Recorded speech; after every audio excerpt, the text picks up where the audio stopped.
Genèse, chapitre 7. L'Éternel dit à Noé, « Entre dans l'arche, toi et toute ta maison, car je t'ai vu juste devant moi parmi cette génération.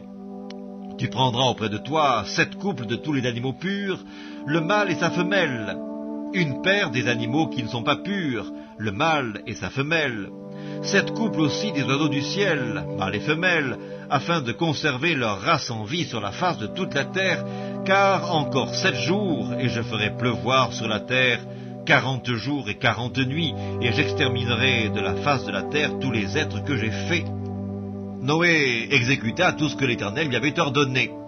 Noé avait 600 ans lorsque le déluge d'eau fut sur la terre, et Noé entra dans l'arche avec ses fils, sa femme et les femmes de ses fils, pour échapper aux eaux du déluge. D'entre les animaux purs et les animaux qui ne sont pas purs, les oiseaux et tout ce qui se meut sur la terre, il entra dans l'arche auprès de Noé, 2 à 2, un mâle et une femelle, comme Dieu l'avait ordonné à Noé. 7 jours après, les eaux du déluge furent sur la terre. L'an 600 de la vie de Noé, le second mois, le 17e jour du mois, en ce jour-là, toutes les sources du grand abîme jaillirent, et les écluses des cieux s'ouvrirent. La pluie tomba sur la terre 40 jours et 40 nuits. Ce même jour entrèrent dans l'arche Noé, Sem, Cam et Japheth, fils de Noé, la femme de Noé et les 3 femmes de ses fils avec eux.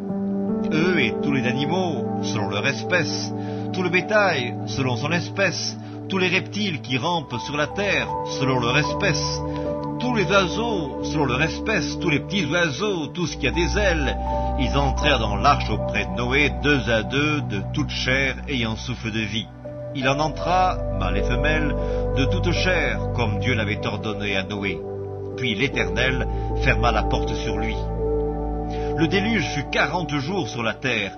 Les eaux crurent et soulevèrent l'arche, et elle s'éleva au-dessus de la terre. Les eaux grossirent et s'accrurent beaucoup sur la terre, et l'arche flotta sur la surface des eaux.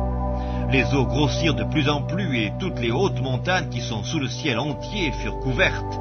Les eaux s'élevèrent de 15 coudées au-dessus des montagnes qui furent couvertes. Tout ce qui se mouvait sur la terre périt, tant les oiseaux que le bétail et les animaux, tout ce qui rampait sur la terre et tous les hommes, tout ce qui avait respiration, souffle de vie dans ses narines, et qui était sur la terre sèche, mourut.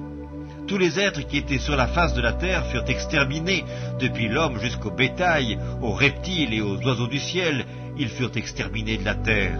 Il ne resta que Noé et ce qui était avec lui dans l'arche. Les eaux furent grosses sur la terre pendant 150 jours.